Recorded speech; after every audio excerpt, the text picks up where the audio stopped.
Bitcoin is close to becoming worthless. Let's go.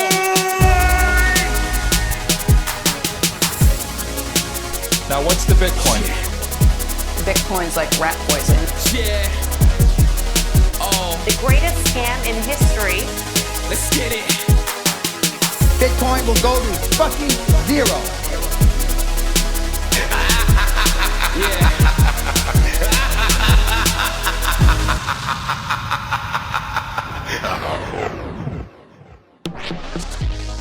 Alright, you ungovernable misfits. I'm your host, Max. Everybody knows that Bitcoin is useless, worthless, and doomed to fail. But what if everyone's wrong? What if it's the system that is doomed to fail? Join me as I speak to some of the brightest people in the space and slither to the deepest, darkest depths of the Bitcoin rabbit hole. Welcome back. Today's episode is the monthly update with Bitcoin Q&A and Antomous. As is probably to be expected at this point, I had connection issues, but luckily Bitcoin Q&A and Antomous are both professionals, so they carried the show. I've edited out a few long gaps and pauses where we had a delay, so it should all make sense and be a little bit smoother. Before we start, I want to say thank you to everyone who's been streaming sats and sending me messages on the Podcasting 2.0 apps. It's really cool. I love to see it. I don't think that I can message back at the moment, so it'd be really nice to have that option. Maybe we could have something where people can do shout outs or people can send messages into the show and I can send some messages back via the airways. I don't know what the best way is. Any suggestions are welcome, but yeah, just wanted to say thank you. I really do appreciate it. Thank you also to everyone who's been buying the clothing and giving feedback.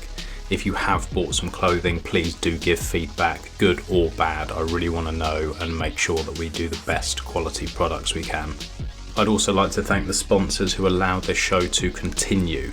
Foundation Devices are making my favourite hardware wallets. If you haven't checked out the Passport already, you can check it out at foundationdevices.com. They're beautifully designed, they're very easy to use, and it's fully open source. They also have an incredible team. They even have the option for you to have your hand held by Bitcoin Q&A to set one of these up. It can be a little bit daunting if you've never done it before or you're not that technically minded, so this is an amazing option. If you do decide to buy one of these, you can use the code BITBYBIT to get an extra $10 off, and you can reach out to me and ask any questions before you buy one of these. And finally, we have fast Bitcoins. If you are looking to stack sats and you don't know how to do this no KYC or you just don't care, what I'd really urge you to do is use an exchange who have your best interests at heart. Fast Bitcoins do everything they can to make you hold your own sats and to keep your data as secure as possible. They were the first exchange to ever use Lightning, and they are always a few steps ahead. If anyone listening to this has any questions and they want to reach out to me or the team, you can do. You can also check them out at fastbitcoins.com and take advantage of these low prices. Enjoy the show. Catan's Node Guide. Oh, you recorded? You ninja launched me again. Yeah, I know, it's good, isn't it? Oh yeah. What have we got on the show?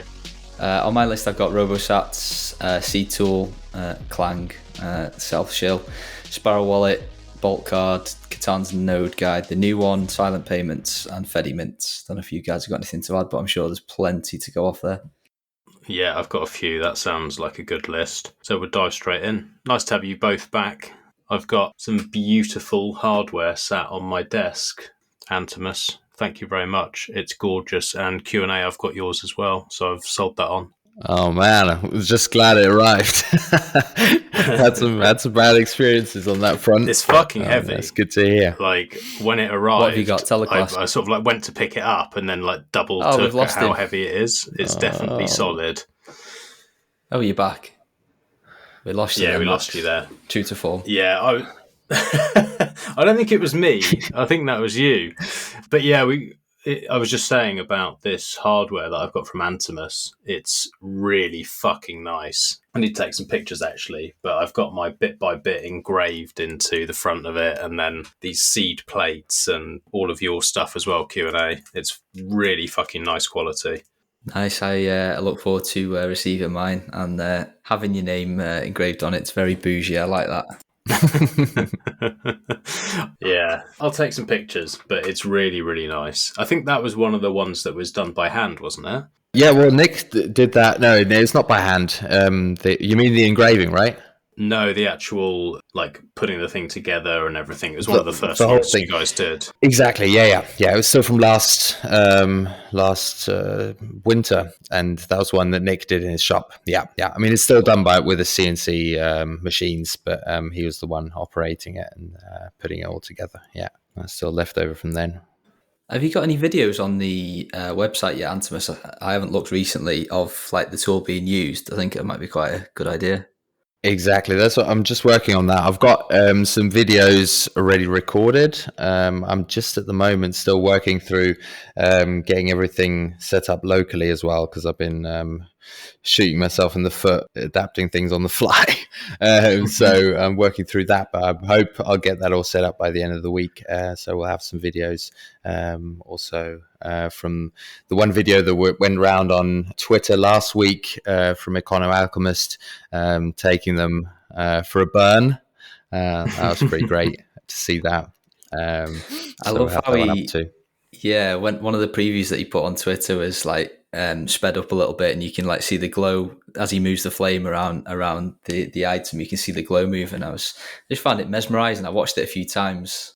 Absolutely. It's a really good choice of music as well. It was perfect setting. It was wonderful. Do you want to kick off with what was on your list first, Max? Yeah, sounds good. I was just going to say before I do, Antomous, is this a new mic? Because you sound really clear. No.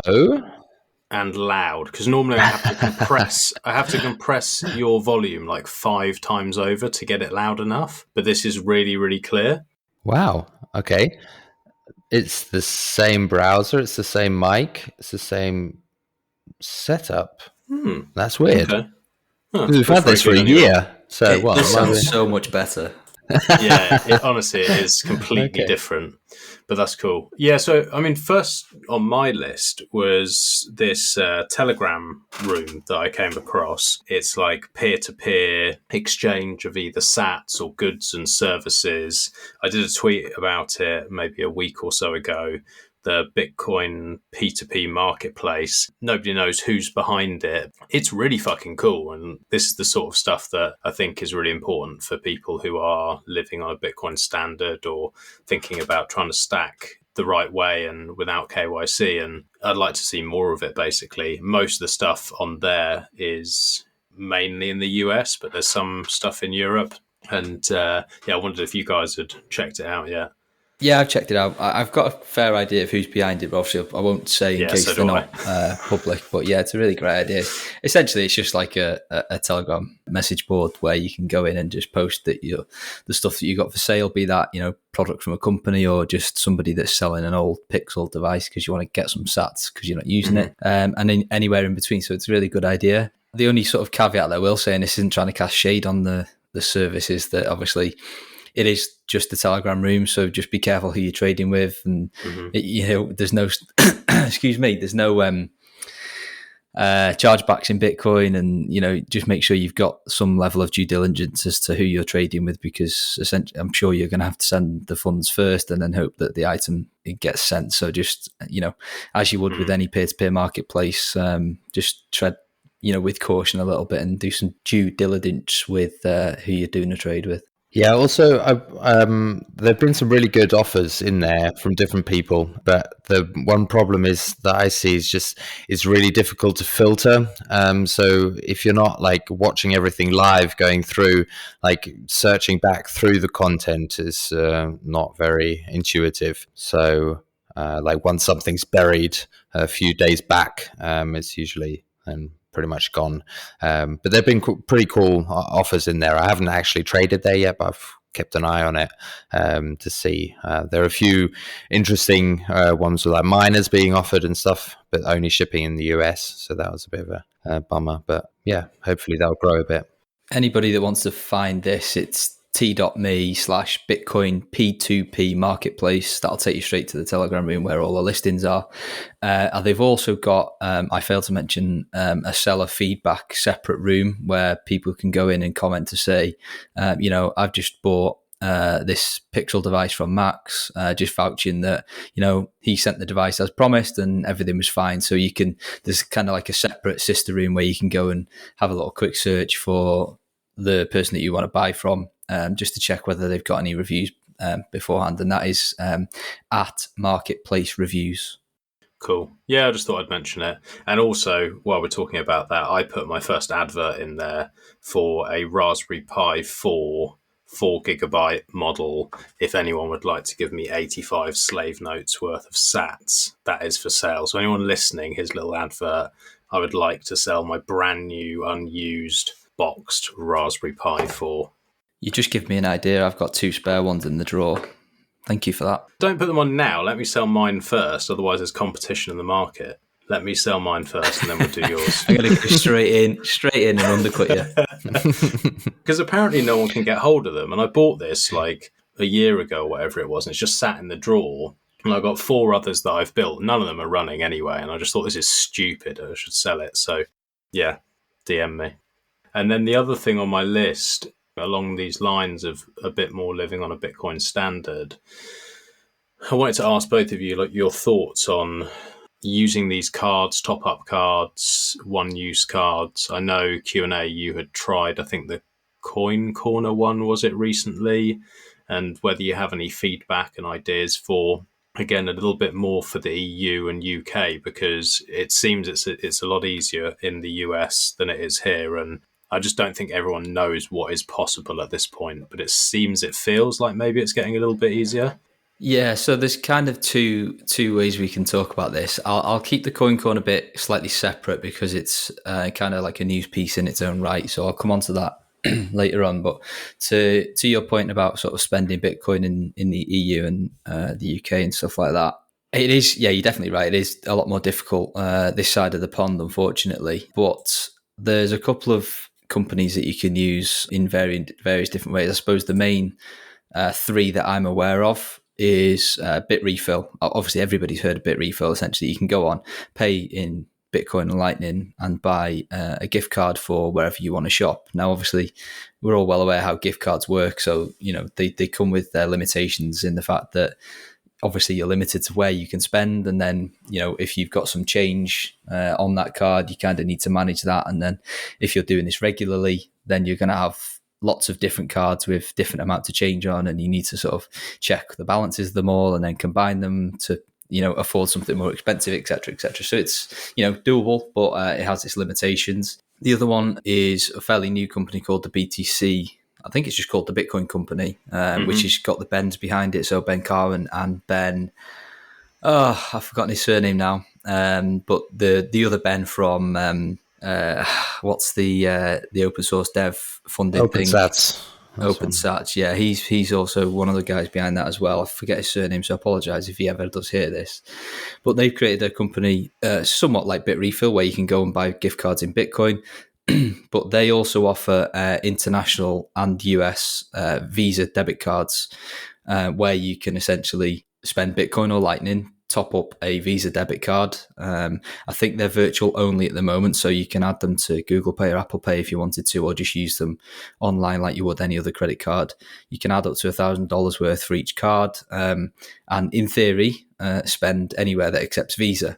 Now, there have been some reports I've seen in their Telegram room where they aren't quite as widely accepted as maybe you would think. Because if you think, where can I spend Visa? Well, it's essentially anywhere with a card terminal, but I don't think it's quite as wide as that. There does seem to be certain merchants in certain jurisdictions that sort of might not like these, but on the most part, it seems to be pretty good feedback. And there's a lot of people sort of, especially those that are living on Bitcoin, taking this approach. Like I said, the cards are $1,000 limit each, but you can buy as many as you want at any time. And then it's kind of, once it's spent, you throw it away. it's virtual, and then you just buy a new one, and you can put any amount on it at any time.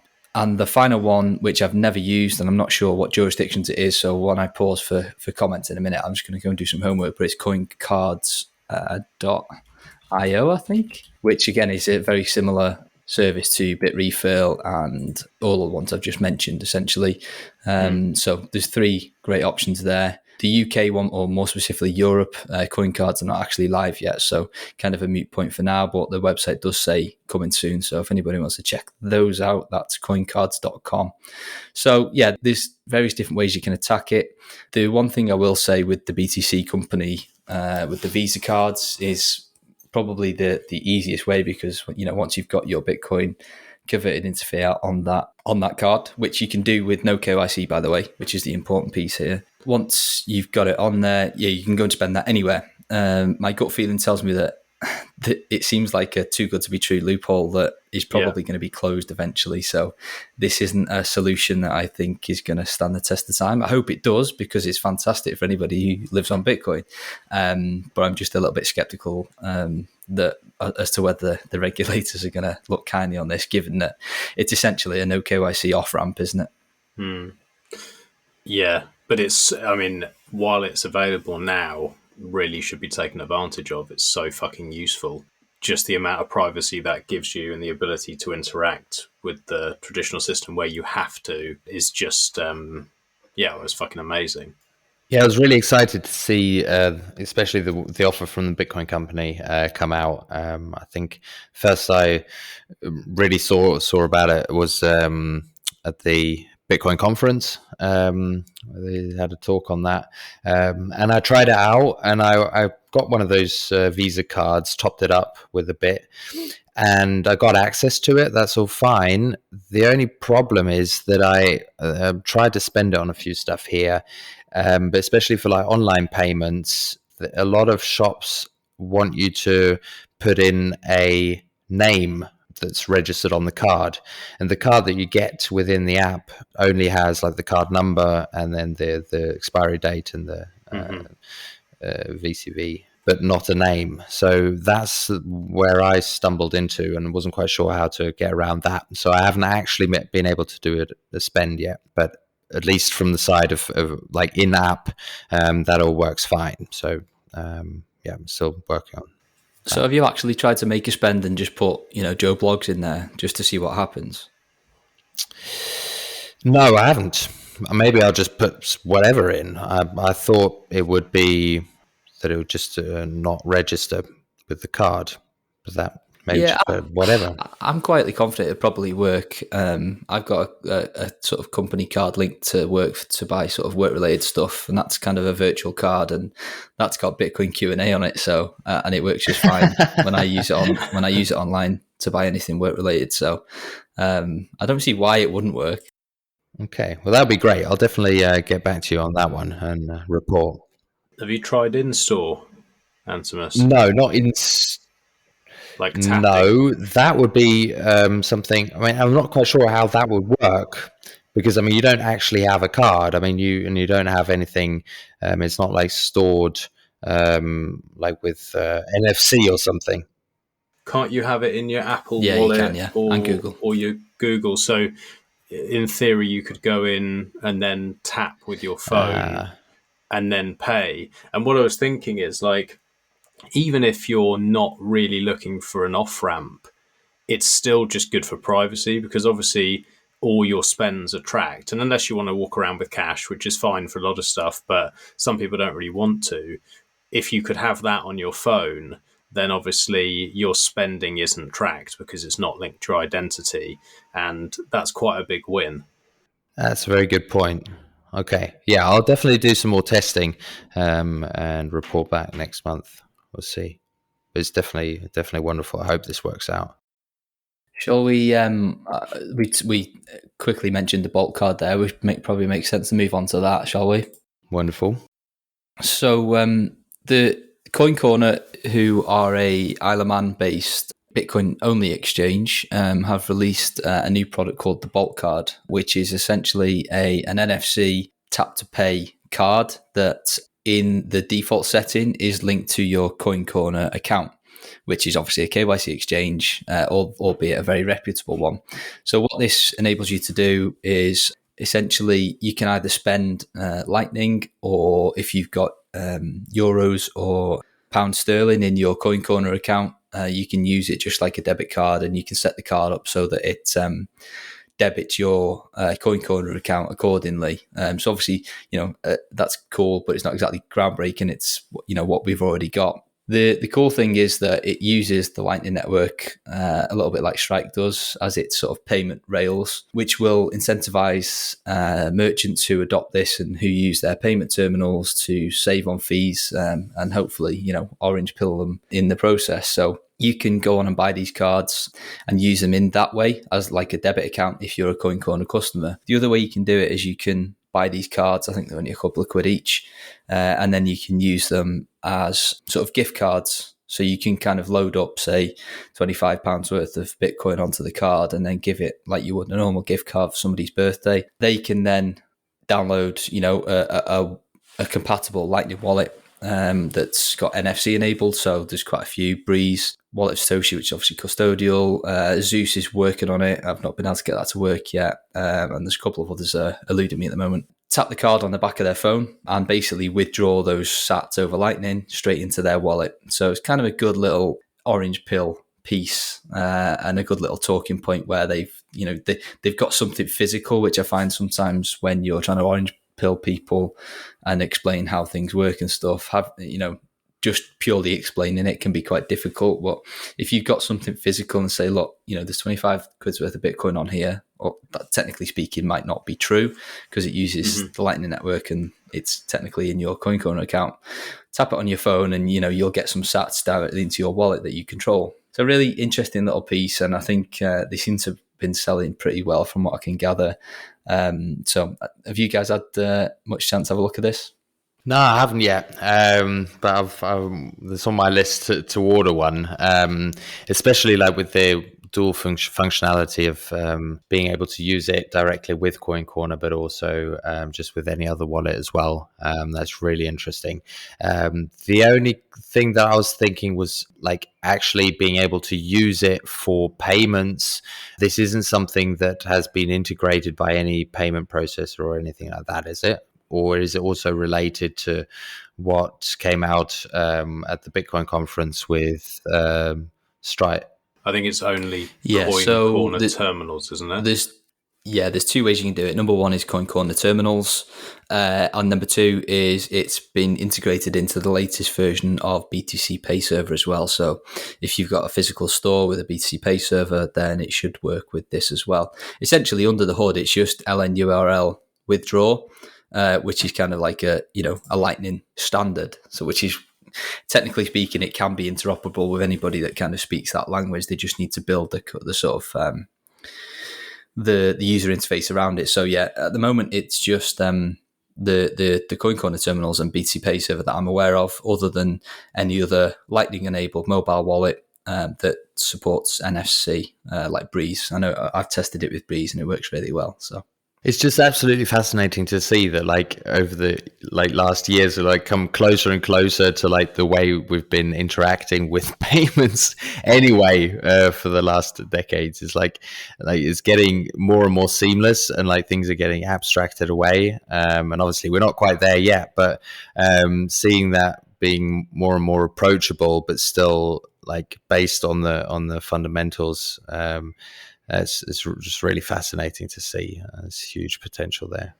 Yeah, so I thought this was really cool, and I still do. But obviously, spending from an exchange, even if it is with a fancy card that uses NFC over Lightning, is not really that much of an innovation because it's kind of a permissioned way to use Bitcoin, which is hopefully not why we're all here. So I actually, when I went to Advancing Bitcoin last year, or maybe this year, I forget when it was, they were giving these cards out, the demo version of these cards preloaded with some sats. So I actually had one that's been sat on my drawer ever since. And when they did this announcement, I thought, okay, well, that's a cool announcement, but I'm not a Coin Corner customer. I've got no desire to be one. Can I still make use of this card and sort of link it to my own node and use Bitcoin NFC and LNURL in a more sovereign way?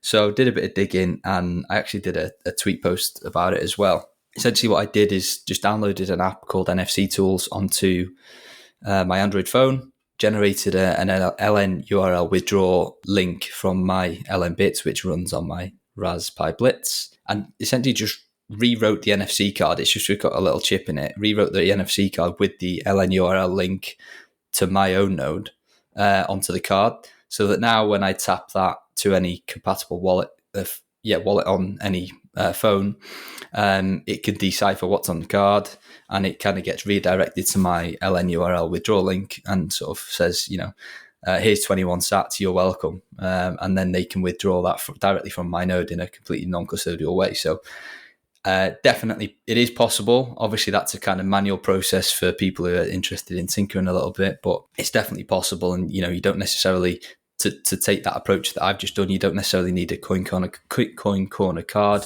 You can buy any NFC card or tag or anything like that and just write to it directly. So I think that's the bigger innovation here. Once we can sort of wrap some nice UX around that, would be really cool. The one thing worth mentioning is that obviously when you tap this card, say at a payment terminal, the way that Coin Corner have it set up from their account, the custodial version, it's got like a rate limiter on it so that the merchant can't sort of charge you twice. But with the way that I did it, kind of the manual way, just to see if it worked, once you've got that LN URL string, you can kind of milk that until it's dry, if you like. There's no sort of safeguards set in there. So it would work perfectly for, a gift or something like that. You can set it up as a one-time use, or, you'd have to sort of do some fettling on the server side to kind of switch it on and off, or restrict how much can be taken out of it, etc., etc. So just be careful if you are doing that somebody doesn't milk your node dry if you've not set it up properly. Have we lost Max? No, I was. I thought it was still in delay. Sorry. There was such a bad delay that I was like, I'm just going to wait because I don't want to keep talking over everyone. And then I kept waiting. I was like, someone's going to go in a second. Yeah, that's really cool. That's really cool. I guess you could sort of use these as gifts. It's kind of like an open dime sort of idea, just a different design for it. It'd be nice for orange pilling people, just a way to give them a bit of Bitcoin and get them to play with it. But I mean, what you did and messing around and linking it to your own node and all that stuff, I think that's probably above and beyond what most people are going to be doing. Do you think we're going to start seeing these available from other companies and start seeing this be like a way that people onboard people? Yeah, definitely. Like I touched on earlier, it's an open standard LN URL. Anybody can run it. It took me 30 seconds to rewrite the NFC card, so I don't see why. It's certainly for the gift card use piece where you can set up a single use withdrawal link with, say, 100,000 sats on it and then give it to your friend. It's a perfect use case for that. And the barrier to entry for somebody who's doing the gifting, it's not huge. If you already run a node, then there's not that much to it. So I think that use case is a really quick win and easy. It will certainly be adding it to my sort of orange pill toolkit, if you like. Seems really easy. It's just, go and download Breeze or go and download whatever wallet, and here you go, here's $25 worth of Bitcoin. Just tap it on your phone and it's yours. Job done. Seems really easy and a damn sight cheaper than an open dime. Yeah, someone should make a sticker that goes across the front of it with the 12 commandments of Bitcoin, or a link to resources where they need to go to not fuck things up, or where to start learning or something like that, so that you can make these cards a cool, more individual, with some art on it or something like that would be nice. I've seen they do have different prints on them. I just saw a few photos of 5-6 different cards next to each other that have different prints on, but especially geared towards onboarding, that would actually be quite cool. Especially with that limitation at the beginning that if you want to use it with your own node, you kind of have to. The only safe way to do it, as Q&A just said, is to just do one-time use, and then just set a restriction and say, okay, max, whatever, 10 euros, 20 euros or whatever off, and then either rewrite the card or dispose the card afterwards. But for for using it for more long-term stuff and for multiple payments, that's a pretty big risk to trust the merchants you're using it with to just withdraw what they're supposed to charge you. Definitely. I guess that is something that you can probably work around as well. I think that's probably just a matter of time until there's some solution of somehow iterating through different LNURL addresses just for each payment or something like that. That should be doable. Yeah, Coin Corner does have sort of a limitation for the number of times or the number of payments a merchant can take, but I don't think there's kind of a limit as to how much they can take. I don't think you can dictate that, so they might overcharge you. I think that's the main risk in its current setup. But obviously, it's a first release product. I'm sure they're going to continue to improve on it as well. Okay, well, we've got another topic that I was really interested in talking about, and that was the silent payments, especially because, there's been quite a bit of discussion about that, and there's still a few open questions that I still have about silent payments. But maybe I'll just give a quick outline, and Q&A, you can probably correct me on a few things. But silent payments are a variation of bit 47, which is most people know it from the Samurai stack, the pay nims, but also implemented now with Sparrow. It is a way to have a permanent payment code that others can pay to, but the actual payments go to individual addresses. So especially for things like donations, or if you want to put up a payment link somewhere that's not accessible to you, you don't have to be online. You don't have to have a node running that creates a new invoice or new address every time someone wants to pay. This is a huge advantage, and it's great for privacy. The one disadvantage with bit 47 and paynims was that you had to do I'm forgetting the exact term, but it's like a registration transaction that you open up to link the two together, so you can pass information backwards and forwards where the payments go to. And as I understand, silent payments does not need this, so that would be a huge benefit over bit 47. Now, I'm not 100% sure where the downsides are. What I have heard is that it is a bit more tricky for like clients. There's a bit more computational work being done because you have to check every transaction in every block. But if that's the only downside, I do see a big benefit in silent payments, but maybe I'm missing something.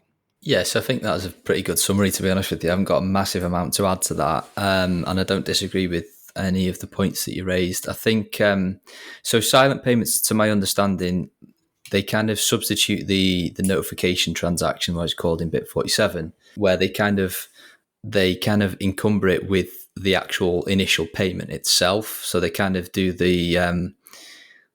I don't want to call it a notification transaction, but when they do the first payment or donation is probably a good example of why you would use silent payment or bit 47. It's kind of all in that one initial transaction. So you're kind of reducing the need or the on-chain footprint by a whole transaction, which doesn't sound like a lot, but in times of high fee environments, then not having to do an extra transaction could be beneficial. You correctly said about the scanning overhead, which kind of makes this really quite difficult for light clients. But I suppose the one sort of thing I would come back to say to that is that, number one, we should always be striving to have people connected to their own node as the most private way to use Bitcoin. I did see a couple of comments around, the scanning overhead might be a little bit overstated because, or it would be overstated if you could have like a birth date of the wallet, so that you're not necessarily, if I know that I created a brand new wallet today, I know that there's no transactions in it, and I know that I don't need. There's going to be no history in that wallet. So anything that happened previous to today, I'm not interested in at all. Aside from the whole sort of consensus, of what's the current UTXO set, etc., etc. But that's no change from, just a standard wallet and payment today.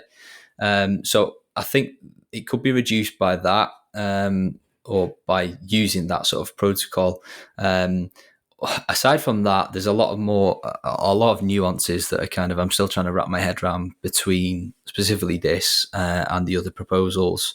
But yeah, I think you gave a pretty good summary, and it's one I'm going to be sort of keeping an eye on. I know that there's an active demo of this on Signet for those technical users that want to go and try this out. But yeah, it does seem fairly similar to Bit47. But I'm just trying to work out the full implications of it at the moment. But I suppose the only thing you didn't mention is that it defaults to Taproot addresses. Not that that's a massive game changer or anything like that, but just worth mentioning. Yeah, because like for quite a while, I've been like wondering, as I think many others have too, like why so few projects have implemented Bit47. It seems like such a slam dunk. I don't know. It's maybe it's just also something to do with the whole issues going on between different projects and so on. But I don't know. It's such a useful tool, but it only really comes to its full potential if you can actually use it with lots of different implementations, and people can, and it's not really fixed to one ecosystem. So I was really looking forward to more projects implementing that. It was great to see Sparrow do that, but obviously that's still just a small area of the whole space. So just seeing new implementations of that, or new ideas coming out to get this more broadly accepted is great, and I really hope that the different projects can come together and work on some kind of standard to get this working, because I think especially in the space of donations, people who are on the move or just don't have the opportunity to have a node running the whole time, or a server somewhere. This is just a massive win, and one of the most private ways we can do this. So it'd be great to see people working together there to come to a solution.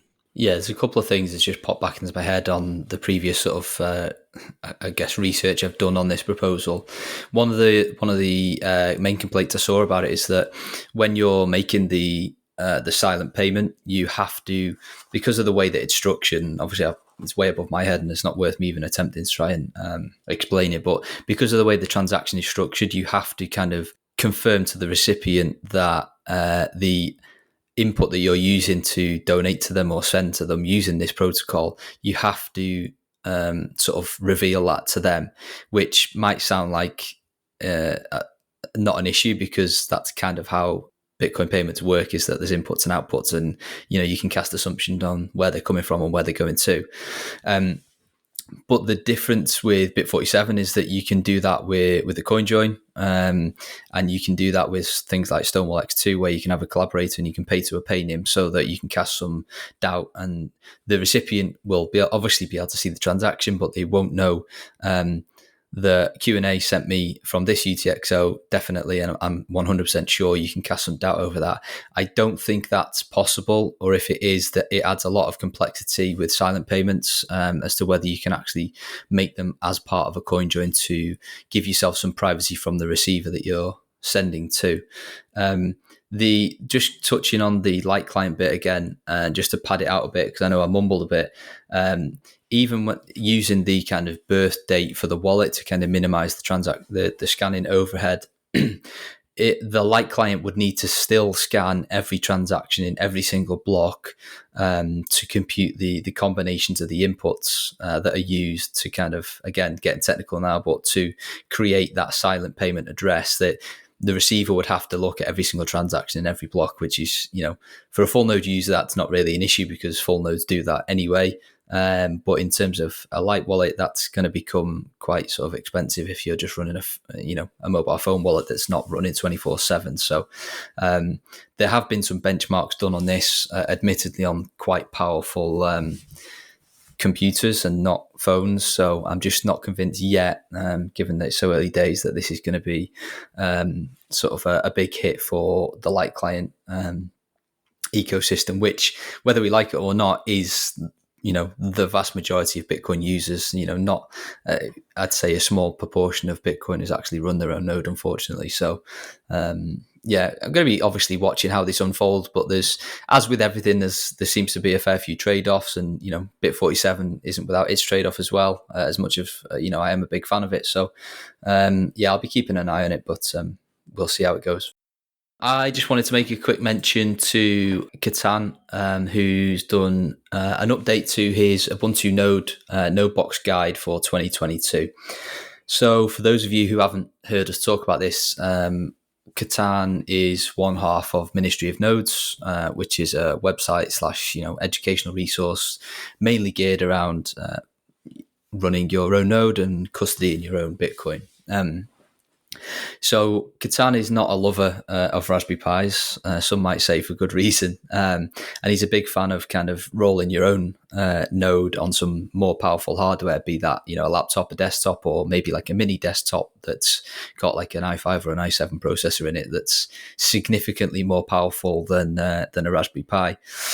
So this video guide is it's got 16 videos in it in total, broken down, so that he essentially takes you from having a blank install of Ubuntu, which is a Linux distribution, and he takes you through everything from installing Bitcoin Core, installing your own Electrum server, mempool space, etc., Dojo, BTC Pay server. So everything, all of the critical apps that you would see on most of these node packages, like Umbrella, Citadel, Ronin Dojo, etc.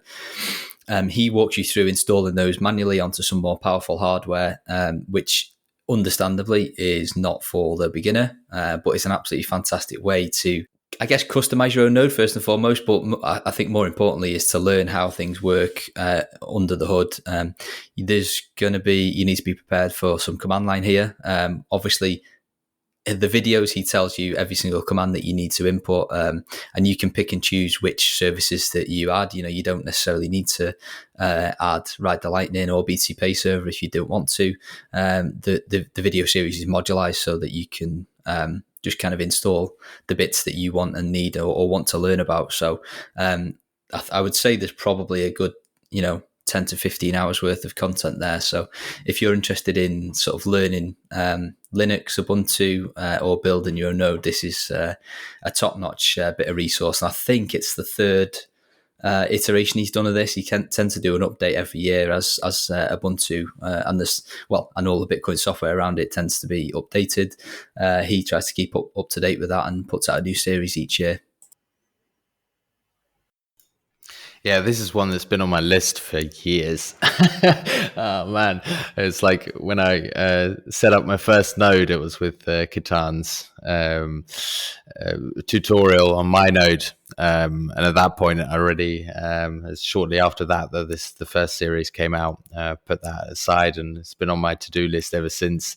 I've watched the whole series twice. But I haven't actually done it, so that's still out there to do, but I'd love to. And it's a great way, because there are a lot of node implementations now that are out, but they're all on similar platforms between the Pi and the Rock Pro.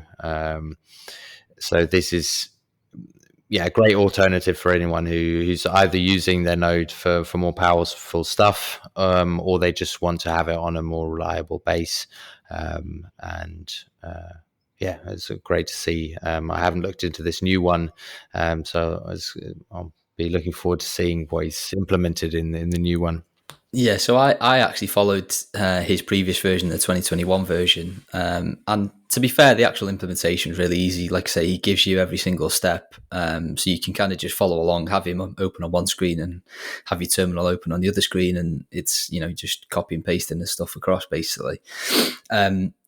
That bit's really easy. The bit that I found with it when I did it is that once you've got it all set up and it works, it's fine, it's great. When you're like 2 or 3 months down the line and 5 or 6 of those pieces of software have all been updated and you've got to do them manually versus kind of, opening your own dojo and pressing update and having it all done for you. That's the bit where I fell short, and I noticed that my software was just getting too behind, and then that's when you kind of things start to get a little bit buggy. So you're just worth bearing in mind that it's not just setting it up. You've got to be comfortable with maintaining it and doing the updates to each of the various bits of software independently to make sure that everything's singing and working properly. But if you do that, the very nature that you're running it on far more robust hardware, like say a mini desktop or a laptop or whatever, the reliability is so much better than a Raspberry Pi. It's untrue.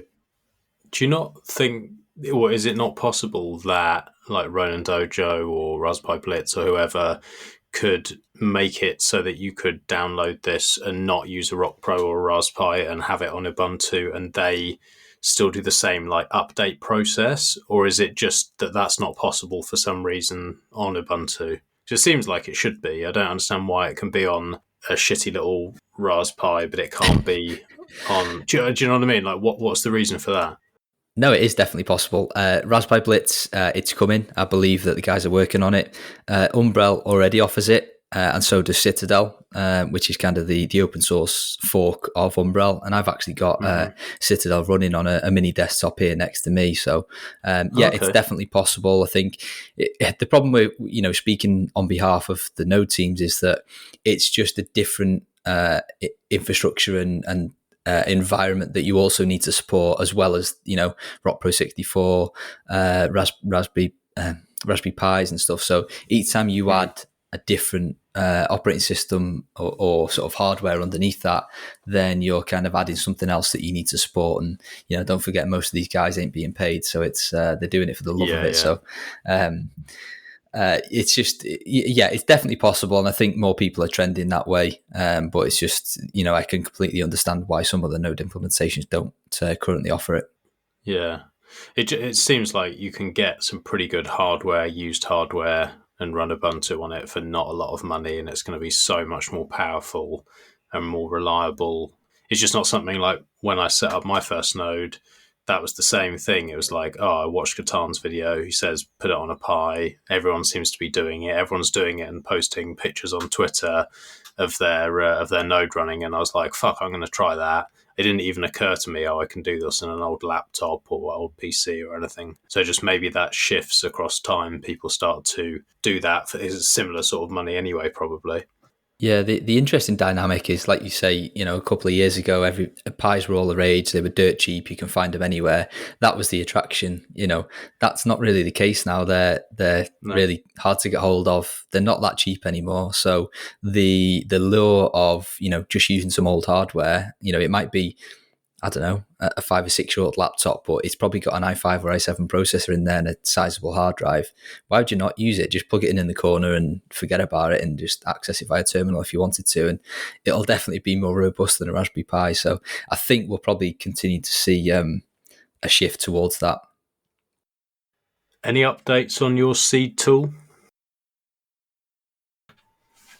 Okay, so we've also got one thing that I started playing around with for the first time now was... I think we've got a massive delay on your end, Max, so Antomous, you go for it. Yeah, that was a fucking huge delay. Yeah, one thing I started playing around with was Robosats. Should we? I'm going to shut up. I'm not saying anything. I'm muting myself now. I'm muting. Go for it, Antomous.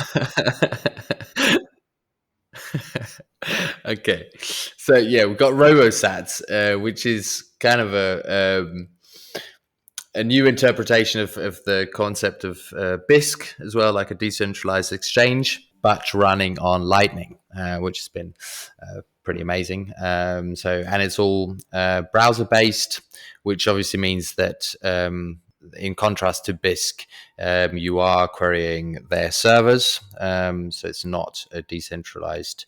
So you don't have like your client server on your computer, but this does mean that you can have offers up even if you're not logged in, and Yeah, and then the actual trading is a lot faster, a lot cheaper, because you don't need to do multiple transactions on chain. You can do this all on Lightning, which is a major benefit. But the liquidity is just still pretty low at the moment. So, but it's been fun playing around with it a bit and seeing and watching it grow. I do know, Kuna, have you been able to play around with it? Yeah, I've done one trade on it, and to be fair, it worked flawlessly. Absolutely no complaints. I do keep meaning to try again. I keep my eye on the liquidity. But yeah, the first time I used it, I did the. I think one thing worth noting is that you've got to be careful with the type of Lightning wallet that you do. Kind of the it's called a hodl invoice, but it's kind of like the equivalent to the escrow in Bisq or hodl, where you sort of deposit a special type of Lightning invoice where you send to it and it's kind of put on hold and held in escrow as you're sort of part of the bargain, so that it incentivizes you not to run off, because if you do run off, you're going to lose that deposit. It's only small, but there's only certain wallets, Lightning wallets, that are compatible with this. I used Phoenix to do the deposit, and it worked fine.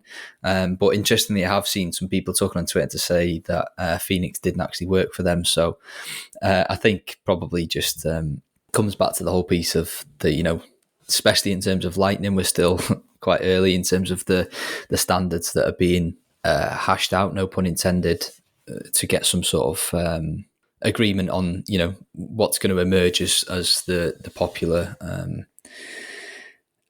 standards that we're going to implement into these Lightning wallets. All I can say is, in my own personal experience, Phoenix worked fine for that hodl invoice for Robosats, and the trade went through really smoothly. The update this month with Robosats is that they've just introduced PGP chat between buyer and seller. So when you open the Robosats page on the Tor browser, you're automatically generated like a private key, which from that you can see your own kind of robot avatar, hence the name Robosats. And these are very similar to the paynims that you'll find within Sparrow and Samurai.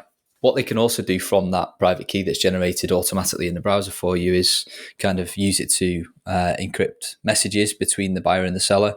So it's just that extra level of peace of mind, really, that when you're chatting to the buyer or the seller, depending on which end of the trade that you're on, through the Tor browser, everything's end-to-end encrypted, so that, in the unlikely scenario that somebody was to kind of intercept your communications, which I don't know how they quite do that with Tor, then this chat is end-to-end encrypted using the PGP standard or Open PGP standard.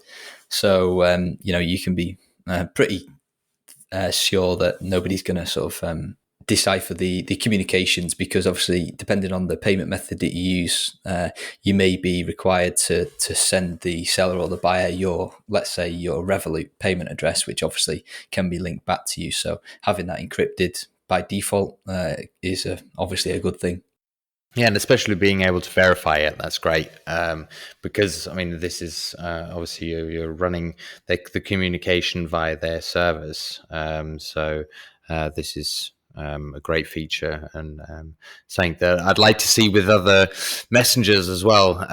But unfortunately, that isn't too popular from their side. Yeah, we've got the other update we had last month was Sparrow v1.6.4. That was a pretty big update. They had quite a few cool new features. One of them was M1 support for Mac. I mean, I'm not a Mac user, so I didn't know that it was a pain beforehand. But from all I've heard, it's been an absolute since updating to that. If you're using a Mac M1, I don't know. Is that you using one? No, I'm not.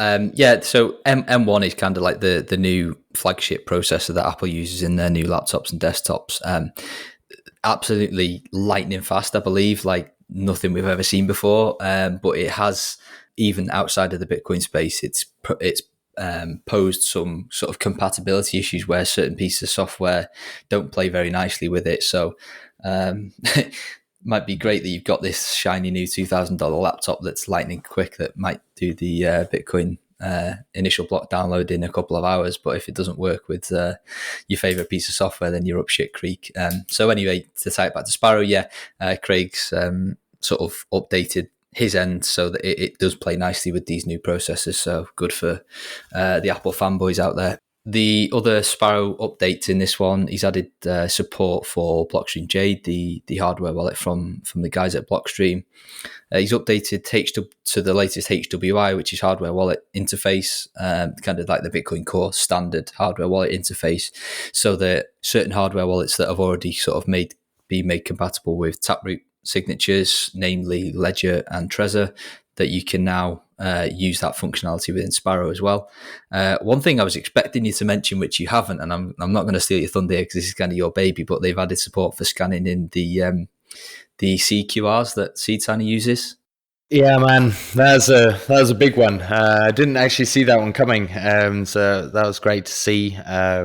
It's obviously a completely different trade-off than we're using SeedSigner. So, I mean, we spoke about this the last few months as well. I mean, it's these CQR templates that you can use to store your private keys, originally used with SeedSigner. And obviously the SeedSigner is a signing device that is air-gapped, never connected to the internet. It's something that is a lot more safe to scan in your private keys. Here with Sparrow, it is mainly used as a desktop wallet on a desktop that is connected to the internet. So be aware of that if you are using this. Sparrow has implemented a few safeguards, so it will like delete and erase your private key after use. But obviously, if you have some kind of malicious software on your computer while you're running it, that won't help you much. So either use it on a machine that is connected to the internet in emergency situations, just to recover if you don't have a SeedSigner at hand. The other option is to, if you have an old laptop or an old PC, you can use that as an air-gapped signing device and just install Sparrow on that. And then maybe use Blue Wallet on your phone as a coordinator to pass on the signed transactions. So it's just brings a lot of optionality to the whole space, that you don't have to rely on SeedSigner 100%, that you can recover without using your QR scanner on your phone. So for anyone who's just been using the SeedSigner up till now, I think it's a big benefit to have that in your back pocket. And for those who don't have access to getting a SeedSigner, they can use Sparrow directly. And I'm really looking forward to more maybe implementing that to get it to a bit more of a standard over the time. Yeah, I think the obvious use case that I can see here is that, and it's probably quite apt for the current climate that we're in. Let's say that you set up a cold storage wallet with SeedSigner, and then you back up using one of your beautiful steel QRs from your shop. And can you still hear me? I just had a message from Max. I'm just checking you can hear me. Yeah, I can hear you. Cool. I'll carry on. So you set up your new cold storage wallet, and then let's say you fry your Raspberry Pi board, and then as with we are in the current climate, you can't get hold of a new one, but you need to spend some Bitcoin.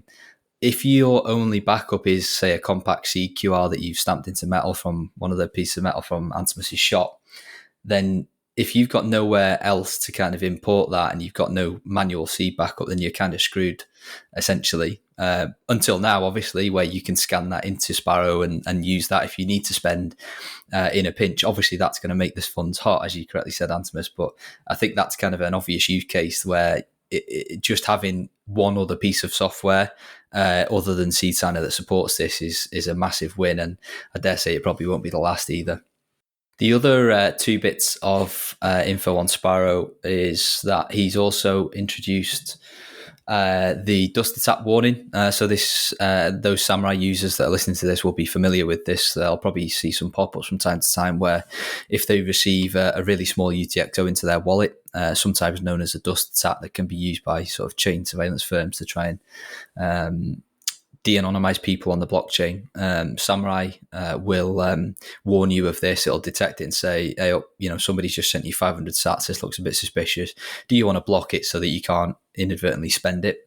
So obviously, Craig's added this feature into Sparrow as well, which is great to see, certainly from a privacy perspective.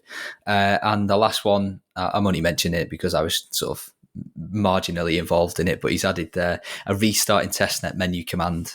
So previously with Sparrow, if you wanted to use it in testnet mode, you had to hop into the command line and just run a command to say, I want to open Sparrow, but I want to open it in testnet mode, which, wasn't too difficult. But, generally speaking, the most users that want to use testnet are kind of beginners that want to practice, so they might not be familiar with the command line. So I requested from Lord Almighty Craig that we could add that as a GUI option. So you just click on tools and then click on restart in testnet, and Sparrow will automatically just reopen in testnet mode, and then you can do that back the other way into mainnet. So really great sort of just something, it's not a massive improvement, but just the quick click of a button, you can just restart into testnet mode and just go and play to your heart's content without sort of worrying about losing any funds or, breaking anything important. So again, we talk about free and open source software all the time, but, that's another perfect example of,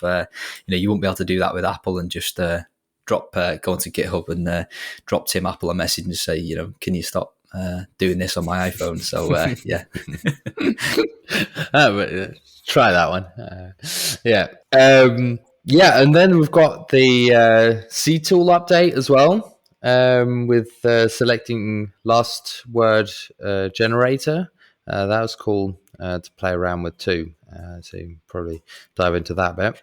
Yeah, so there's been a couple of updates to CTool since the last time we spoke. The first one, and probably the biggest one, to be honest, is, like you say, last word generator. So what this portion of the tool will enable you to do essentially is pick seed words out of a hat. The problem with the way that seeds are constructed, it's not necessarily a problem, it's by design, but is that let's typical seeds are 12 and 24 words long, but you couldn't just pick out 12 random words because that wouldn't be a valid seed. The final word, and this is true of a 24 word seed as well, is known as a checksum, and it has to be kind of calculated for you. So that's always been the stumbling block for people that say wanted to print off the list of BIP39 words and just pick them out of a hat and just do it, in a sealed bunker underground and, proper tinfoil hat stuff. And so they don't have to trust any software.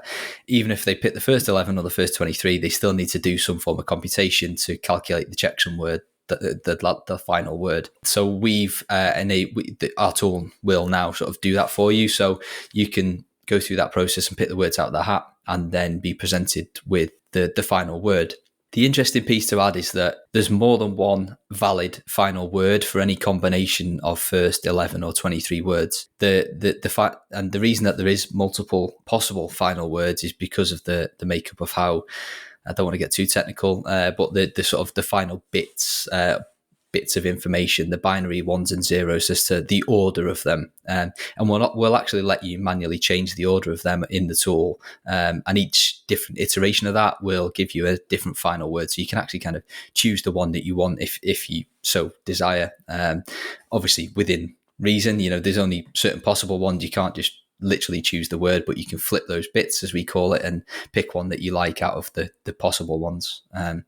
Outside of that, the other main update from this week was that we added BIP86 Taproot address generation. So let's say you're using Sparrow Wallet and you've got a Taproot wallet in there. If you wanted to check that Sparrow was giving you the correct addresses, you could replicate the wallet in the seed tool and just check that the address generation is the same and just check that Sparrow is being open and honest. So just a good sort of offline check tool, if you like, that you could previously do with all the other address types, but now you can do that with Taproot as well.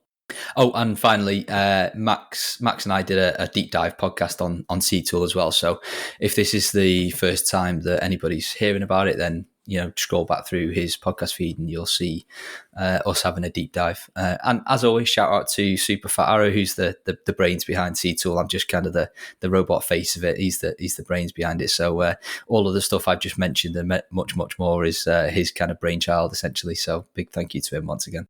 Absolutely. I was about to say that was a fun one to listen to, the discussion you two had. That was definitely a cool one to go back to. Okay, I think we've gone through the list, right? Or was there anything else you wanted to touch on? No, I've got nothing else, one guys. more I'm thing pretty tight. from I've me, got 5-10 minutes if anybody's got anything else. Last couple of days. Fucking hell. Can you hear me or not? Oh, fuck me. You're going to have some editing to do here, Max. Can anyone hear me? Yeah. Yeah, we can hear you. Okay, all right. I don't know what's going on. Just a random thought. I've had Signal for ages, but I've always used... So can I. Such a big delay.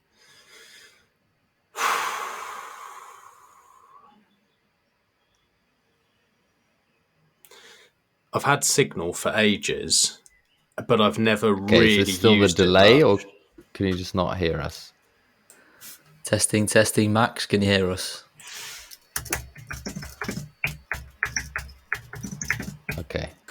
Yeah, I think we're having technical issues. So shall we wrap it up? And he's going mental in the Telegram chat here. So we'll wrap it up. I'll play host.